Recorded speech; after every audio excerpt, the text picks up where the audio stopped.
TC1 Production présente.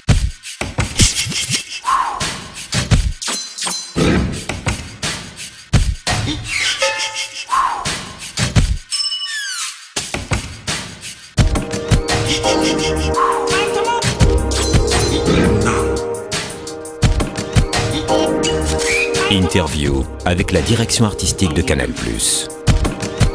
Les TC1 sont chez Canal+. Quel est mon parcours? Je vais vous dire, mes études, elles n'ont rien à voir parce qu'en fait, je fais droit sciences éco mélangées, ça s'appelle AES. Et ma chance, c'est que j'ai fait des stages dès l'année de mon bac. J'ai grandi au Luxembourg, au Grand-Duché de Luxembourg, où il y a une société qui s'appelle RTL. Qui s'appelle aujourd'hui RTL Group, qui édite des chaînes de télé, aujourd'hui RTL 9. Et donc j'ai fait un stage d'été là-bas. Et d'abord je rangeais leurs disques et puis j'ai fait un peu plus vite que prévu, donc ils m'ont impliqué dans leurs émissions de télé et de radio. Et j'ai appris, puis ils m'ont proposé un CDD, donc je suis entré comme ça en CDD, pas avec eux en fait, avec un autre service. Mais ils ne savaient pas si ça allait continuer, et par connaissance, on m'a proposé la coordination des bandes d'M6. Ensuite, j'ai été recontacté par les gens d'RTL parce qu'ils créaient un bouquet satellite concurrent à CanalSat depuis le Luxembourg. Donc je suis reparti au Luxembourg en faisant le pari que c'était difficile de faire de la télé pour la France depuis le Luxembourg. Et j'ai bien fait, puisque en fait, ils ont vite abandonné de le faire tout seul, parce que c'était des gros budgets. Et ils sont associés à TF1, France Télé, M6 et France Télécom à l'époque pour créer TPS. D'accord. Okay. Donc j'étais vite embarqué sur l'aventure TPS où je suis resté 5 ans. Et Canal+ est venu me chercher en 2000 pour m'occuper d'abord des bandes annonces de la chaîne Canal+. Et ensuite des bandes annonces de toutes les chaînes thématiques, donc aujourd'hui 30 chaînes. Et ensuite de l'identité graphique et visuelle, donc la gestion des marques, les habillages antennes. Je ne m'occupe que des chaînes payantes. Ok, d'accord. Pour la partie bande-annonce et même film institutionnel, c'est essentiellement des réalisateurs. Alors ce sont des réalisateurs essentiellement qui sont des réalisateurs-monteurs qui prennent, et je pense qu'aujourd'hui on a les meilleurs, qui prennent un programme, le visionnent et à partir de là vont raconter une autre histoire en 40 secondes.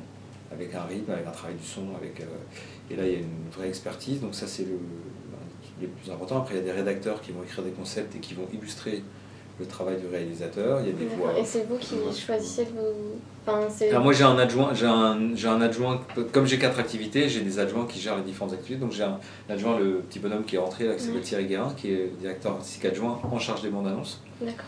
J'en ai 2 qui se partagent la direction artistique, c'est un qui est vraiment expert en typo, en charte graphique, et donc sur le print, et un autre qui est vraiment sur l'habillage, sur comment mettre en musique ces habillages sur les écrans. Et après un adjoint sur les sponsors et une adjointe sur les films institutionnels.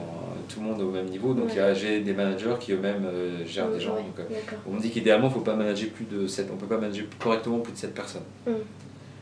C'est à peu près, j'en suis à peu près là. Donc après j'ai une entité qui s'occupe de la production avec un directeur de production avec des équipes qui sont dédiées aux différentes activités et aux différentes chaînes.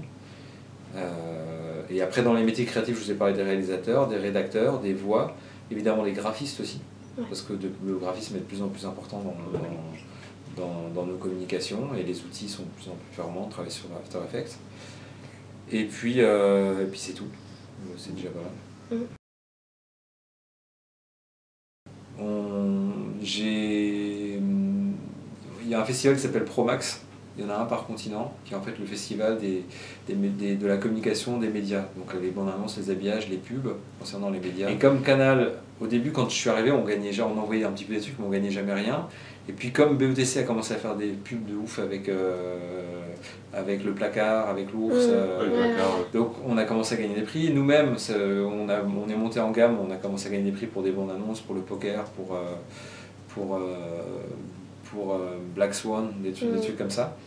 Et donc ça a fait parler, et du coup ils ont commencé à me demander à aller faire des conférences. Donc j'étais invité à Singapour à faire une présentation sur la com de Canal à travers l'habillage, les bandes annonces et la pub. Ça a plutôt marché, du coup j'étais invité à Bombay à la faire, à New York. Du coup je voyage, j'emmène un maximum de collaborateurs au Promax Europe, qui est dans une ville différente tous les ans, et j'emmène mes 2 principaux managers, Thierry qui est le patron des bandes annonces, et Olivier, qui est le patron des habillages, au Promax Monde, qui est aux États-Unis. Effectivement, pendant 3 jours, on mange de la bande-annonce, de l'habillage, on discute, on échange, et on se nourrit, et comme ça on reste au fait et on ne risque pas de s'endormir. Donc c'est très vivant comme métier, quoi. C'est très vivant. Ouais.